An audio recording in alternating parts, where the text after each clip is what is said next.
So there's a lot of people that are right now kind of scrambling to get prepped for inflation, etc. And I guess you could count me in one of those categories. We've always had some level of food stock, but I mean, at this point, I think with the way the dollar is looking, we are looking to step up, putting a serious amount of grain and canned goods back. But for the average person, there is a lot of just not knowing what to do. I mean, these, even short term, you should take care of the short term before you go into long term. And what I mean by that is make sure you have a month's worth to start with for everybody in your household. After that, I would say shoot for 2 months, and then, you know, when you hit the 3 month, then shoot for 6 months, and then on to a year, and then on out from there. But short term, you're going to want stuff that you can actually rotate out as far as using on a daily basis, but useful stuff. Now, this isn't a comprehensive video or a comprehensive tub full of meals here. And a lot of this is, you know, milk for if you got babies and stuff like that. You got something that you can reconstitute and make milk for your kiddos like I've got. And then there's, you know, if electric's still on and stuff like that, easy skillet type, you know, stuff that's just easy to cook up, bulk pasta, things like that. And, you know, not that you're not going to be wanting to buy diet food, whether you're a fat person or not. I happen to be in the fat category, which may be good if things get slim around here. But as it sits, that's where I'm at. But you're generally going to be storing high-calorie foods. Canned goods is another one of those things. And this is just stuff that we're getting ready. We're going to put up some shelves here in the next couple of days to really start stocking back the canned goods. We bought barrels to do flour and, you know, different dry goods. We've got a lot of canned goods, but we want some sturdy shelves to put them on at this point. We had some plastic shelves and they have just started to buckle under the weight. But, you know, you just start off with a month's worth trying to get, whether it's water or what have you. Speaking of water, you know, getting these are about $14 wherever you'd buy them, like at Walmart. But, you know, having a stock of water put back, more than just one of these, by several of these, or something even bigger, to put back to reconstitute all this stuff. You know, if we're talking utilities down or whatever, whether it be a flood in your city, has a busted water main in the boil order, or, you know, no pressure at all from what have you going down, you're going to want clean water, and you can just stock it right out of your tap in these type of jugs. It's not going to go bad. And then you've got at least enough to where you can eat and drink. You know, I would suggest having a minimum of 10 of those 6-gallon jugs, and preferably a way to filter water, like a Sawyer Mini or a Gravy Still or something sort of like that. Or you may just end up having to pre-filter water and boil it. But you're going to want to have enough moisture to reconstitute your food, and dry goods store the longest.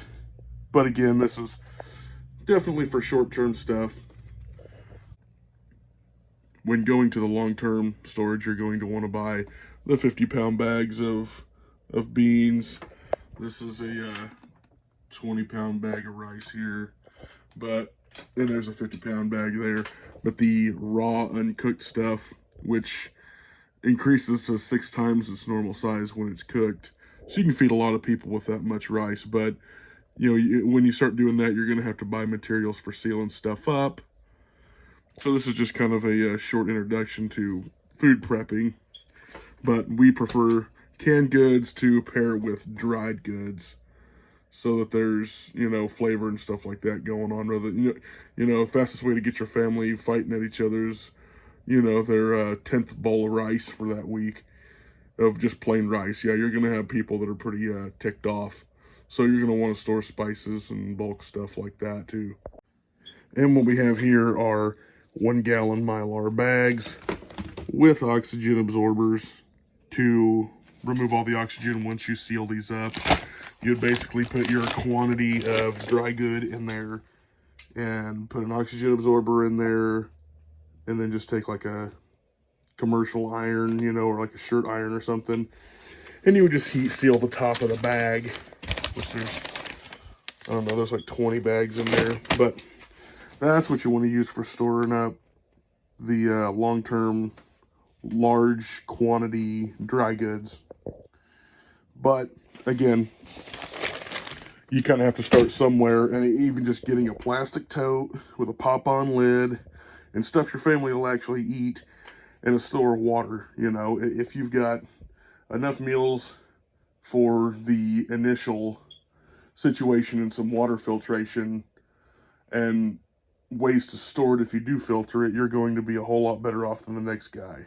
So that's what I'm saying starting out, is you don't go crazy. Just buy, even if it's just $20 worth of stuff a week, just to put in a container that you know your family would eat if there was no electric or anything like that. Eventually, you'll realize you need another tote, and go buy another tote and start filling it up. And then once you feel like you've had that stuff for a while, you know, start rotating it out with newer stuff you buy until you have a rotation going on these type of goods. I'll do a different video on medical storage stuff at some point. So I have a few things here, you know, that you can get at Walmart, like the hemostatic agents like bleed stop and stuff like that, but you want to pair with some kind of compression bandage or something. But I'll go more in depth on that. But right here, what you have is, I don't know how many pounds of salt we got in here, probably 10 or 12, and then these boxes of pickling salt. And there's not $20 worth of salt in here, but it's one of those things that is essential to life if you're in a grid down thing.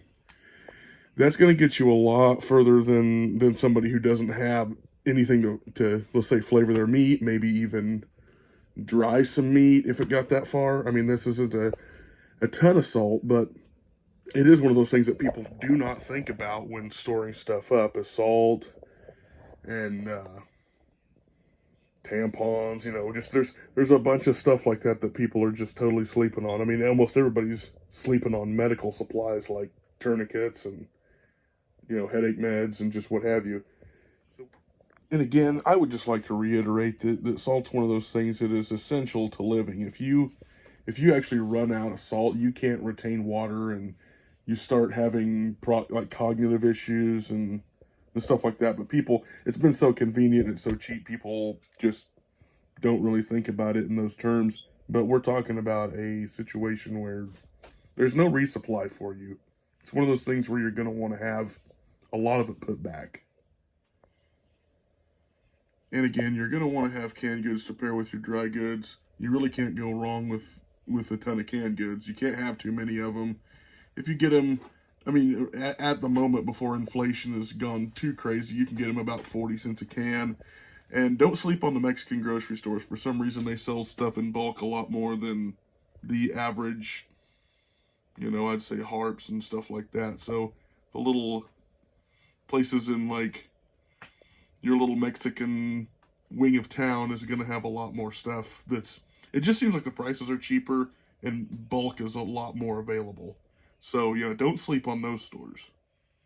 So, bottom line, what I'm saying is, put a little bit of food back. You know, think of the things that your family will need, the things that your family will eat, and just put a few bucks in it every week until you have enough put back. I think in a few months, you're going to be glad you did. The way the country's going, things are not looking good. So, I'm just trying to encourage people to put a few bucks back and maybe pay attention a little bit more to what's going on with the dollar and other countries and their interactions with us. We are definitely in some dire straits. If you think about how the distribution of food is in this country, it isn't going to take long to shut that down if the dollar tanks. Once the dollar tanks, you know, you're talking a couple of days of panic buying, and then there isn't crap for you to have. And if you don't know how to garden or anything like that, then you're really up crap creek. And it gets to that point where the people who did prep are going to be telling people they care about, who they had hinted at prepping, to get off their lawn because I told you multiple times. I dropped a bunch of hints, and now you're queuing up at the trough and you're putting my family at risk. That's kind of what's going to happen with those people. And you know, it's brutal and cruel, but that's where it's going to go when it comes between, you know, Joe Schmo that is a friend of a prepper that just kind of took it as conspiracy, and the guy that, you know, he's looking at his kid and he's like, yeah, you coming over here is a threat to the longevity of my kid eating. So, you know, I kind of told you, bud. So that's what I'm saying. Put a little something back, and you'll be glad you did, I think, in the next few months.